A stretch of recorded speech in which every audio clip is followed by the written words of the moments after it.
Columbia residents call on politicians to address climate change. Missouri's Task Force 1 returns home after hurricane relief. And people in Columbia spread the word about bone marrow transplants. KOMU 8 News First at 5 starts now.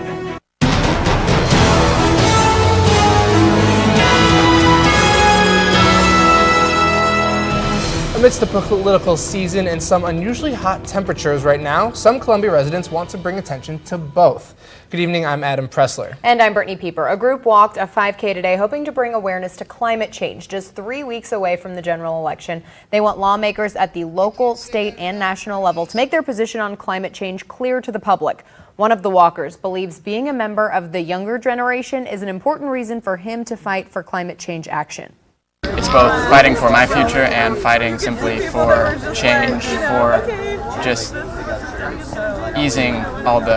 fighting to ease all the suffering that's going to be occurring due to climate change, pushing for solutions to that. Several groups put on the walk, including Mid-Missouri's Peaceworks, the Osage Group Sierra Club, Renew Missouri, and the Citizens Climate Lobby. Missouri Task Force 1 is on its way home today after traveling south to respond to Hurricane Matthew. Task Force 1 includes 45 crew members and 100,000 pounds of equipment. The crew deployed from Georgia 2 weeks ago to help along the southeastern coast. The Boone County Fire Protection District says the crew will be home tomorrow afternoon. Hurricane Matthew sent thousands of dogs to shelters in the south, and now those shelters are overcrowded. Now, states across the country are making room for the dogs in their shelters. The dogs will have to find new homes in those new cities. And this past week, the Missouri Humane Society brought 24 homeless dogs back to St. Louis from overcrowded shelters in Georgia. 20-some homes, all multi-million-dollar homes, gone. What are you doing about it? What he was just referring to is a wildfire in Nevada, which has burned more than 3,000 acres and 22 homes.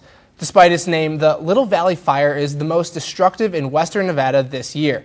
Hundreds of fire personnel are fighting the flames today. Officials are unsure what caused the fire, but say it started near the site of a controlled burn. The governor... We're obviously having some technical difficulties there. Onto a story out of Northern California. Parts of that area are preparing for potential mudslides after a night of heavy rain and wind. San Francisco's airport canceled some flights because of the storms. The National Weather Service issued a flash flood watch earlier today. A recent wildfire left one mountain area barren, and now residents are being warned of a possible mudslide. Be prepared to leave at very short notice and to stock up on supplies. You may be trapped behind a bridge or a culvert that fails.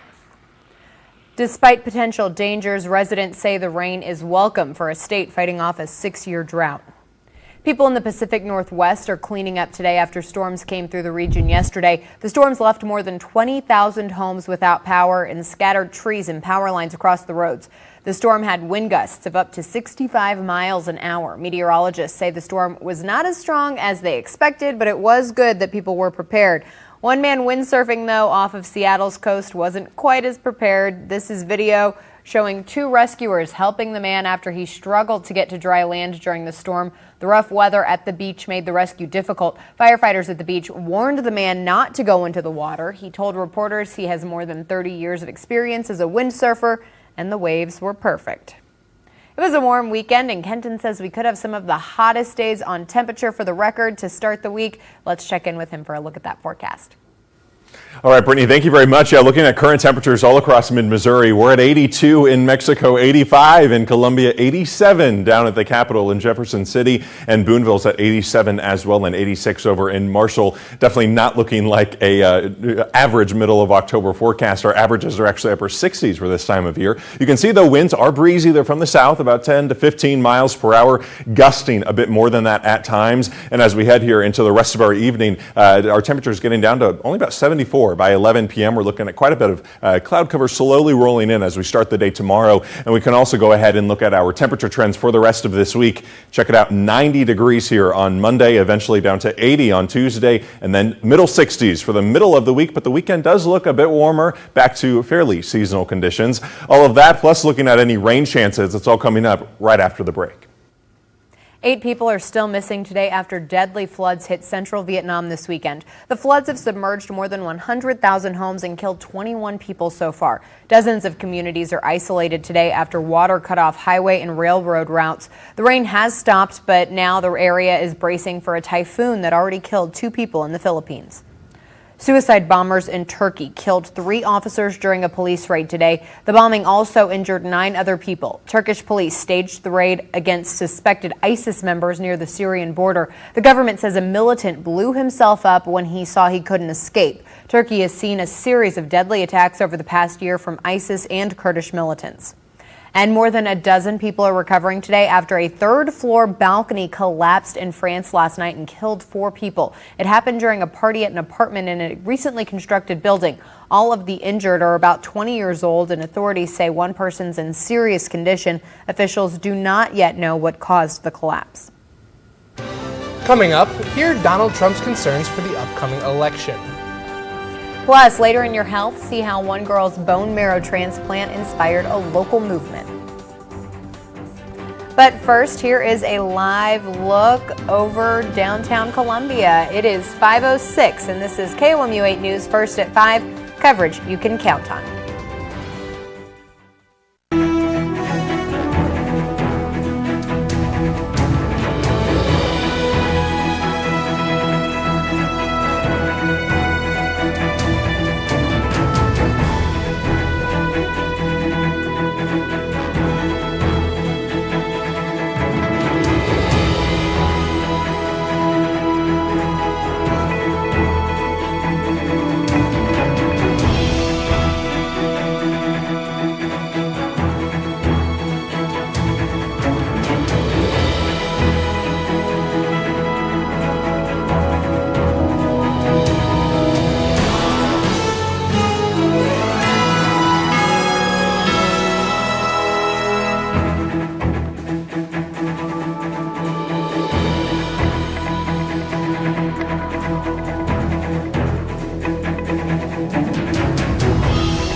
After at least 9 women accused Donald Trump of sexual misconduct, the GOP nominee is responding.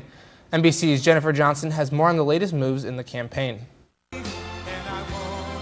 Donald Trump is now on a campaign of blame and deflection. Phony people coming up with phony allegations with no witnesses whatsoever. Trump on the offensive Saturday after a growing number of women accused the GOP nominee of sexual misconduct. The billionaire says the system is rigged, but his running mate said Sunday they will live with the outcome. We will absolutely accept the results of the election. Look, the American people will speak in an election that will culminate on November the 8th. A new NBC Wall Street Journal poll shows Clinton ahead of Trump by 10 points, 47 to 37% among registered voters. But an ABC News Washington Post poll out Sunday has the race much tighter. Clinton with 47 to Trump's 43%. That's within the margin of error. Trump and supporters maintain the media is biased, not digging hard enough into Clinton's email controversy or the Clinton Foundation's alleged ties to Russia. The news media's one-sidedness is the worst I've seen in my lifetime, and I'm old enough. That's a fairly long statement. But Clinton's running mate says Trump blaming the media and an unsupportive GOP leadership for his problems feels desperate. He's saying that America can't run a fair election. He is swinging at every phantom of his own imagination because he knows he's losing. Trump heads to battleground Wisconsin Monday. Clinton has no events planned. And we expect more headlines this Wednesday night as the two face off in their third and final debate. Trump expressed his concerns with the election, as you heard in that package. In a tweet, the Republican presidential nominee called the election, quote, absolutely rigged by the media and the polling places. His running mate, Mike Pence, told NBC today that Trump's campaign will accept the results regardless, and Clinton's running mate stressed the importance of clear results. Tim Kaine, Hillary Clinton's running mate, stands against Russian efforts to meddle in the election. This comes after top Democrats in Congress claimed Russia was working to influence the election. Russian President Vladimir Putin denies these claims. There was a time when house calls from doctors were a thing of the past. Learn how a company in Tennessee looks to change that in today's Your Health Report.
Doctor house calls were once a thing of the past, but now the anytime, anywhere practice is making a high-tech comeback. NBC's Tammy Leitner shows us how patients can now receive health care on demand in their own homes. Okay, your daughter, tell me what's going on with her. Chantel Cook is getting ready to make a house call in Dallas. I should be there in just in about an hour. The nurse practitioner left a successful career in emergency medicine to join a startup called Family Health on Call, one that sends out doctors on demand. Hi. Hi. I'm Chantel. This is Addie. Patients use an app to order up a provider just like they might order a taxi or food delivery. A clinician usually arrives within an hour. Some redness in that ear. I'm going to start her on amoxicillin. Her pediatrician's out of town, so this worked out perfect. There are now dozens of these healthcare startups across the U.S. We were dubbed kind of Uber for doctors for the younger generation, and then kind of for the older generation, it's like we're bringing the house call back. For patients, it means avoiding lengthy waits in the ER. When I'm sick, I don't want to take time off necessarily. I don't want to go sit at an urgent care facility. And for doctors like Ed Hadley in Nashville, hey, buddy, a chance to provide personal care on a level not always possible in the competitive and cost-conscious healthcare industry. It's my cell phone if you ever need us.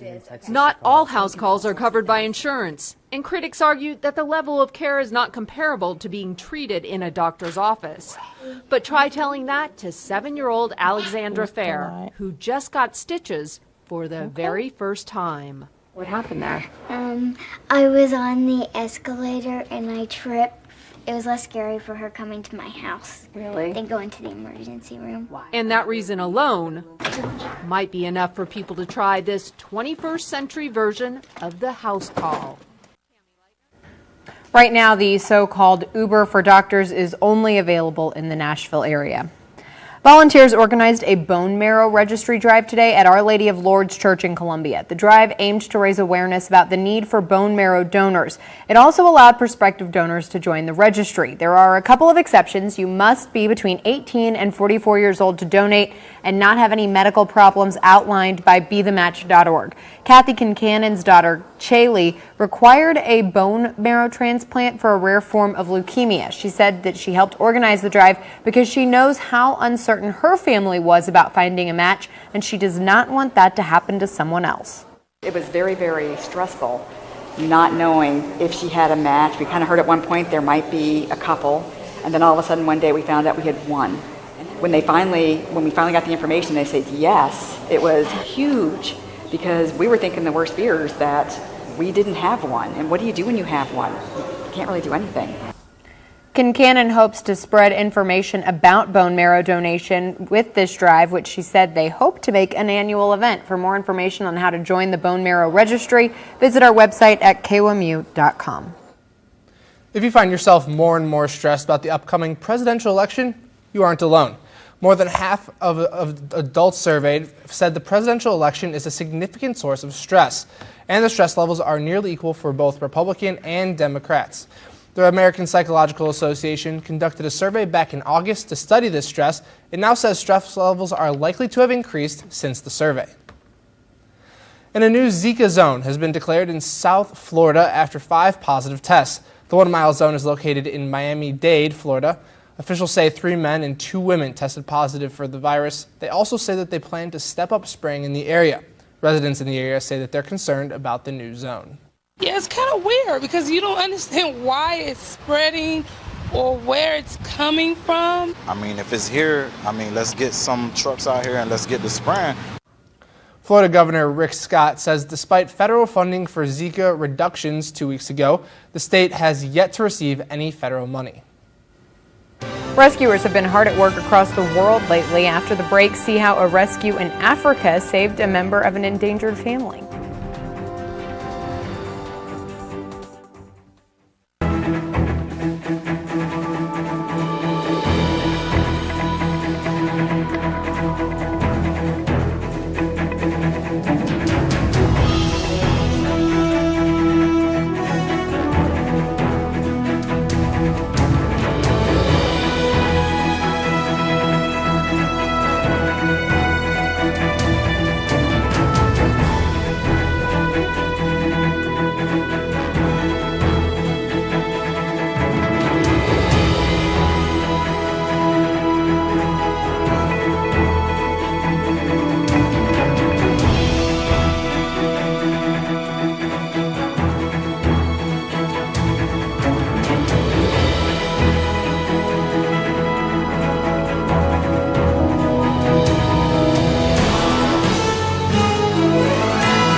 A rhino in Zimbabwe is back to normal today after rescuers removed a tire from its snout. The rhino, known as Mark, got the tire stuck after it was dumped in a watering hole. Mark couldn't eat or drink with the tire on his snout, but vets were able to tranquilize him and then remove the tire today. And looking ahead here at the rest of our night, we're looking at 79 degrees by 7 p.m. A few more clouds overnight as well. By sunrise, we are still breezy with gusts up to about 20 miles an hour, but by the afternoon, we have gusts up to 35 miles per hour. And then, of course, it's going to be warmer, might even say hot, with a 90 degrees as the high temperature on Monday in mid-October. But we do have a cool down the rest of the week, back into the middle 60s by Thursday. All right, that's our time for now. Thank you so much for joining us. Have a good night.